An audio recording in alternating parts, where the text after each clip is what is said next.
Here we are in our next video. Here I'll be explaining about the importance of this vacuum pipe. So this one should not be left unconnected, because if this is not connected back properly, if you take it out for any reason to do any mechanical works around and you do not put this one back on, what happens is, like, you start driving your car, and after like 1 or 2 minutes, maybe less than that, 1, 2 or 3 pumps, that's it, your brakes jammed, and then there's no more brakes in your car.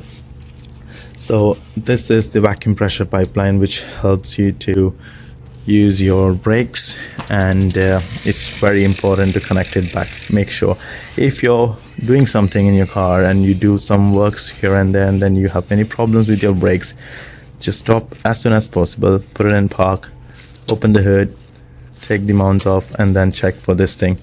This is very important.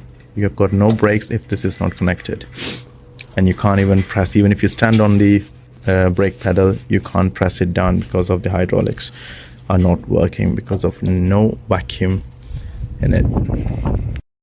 Thank you guys, I'll see you in my next video, and please like and subscribe for my YouTube channel. Thank you very much. See you next time.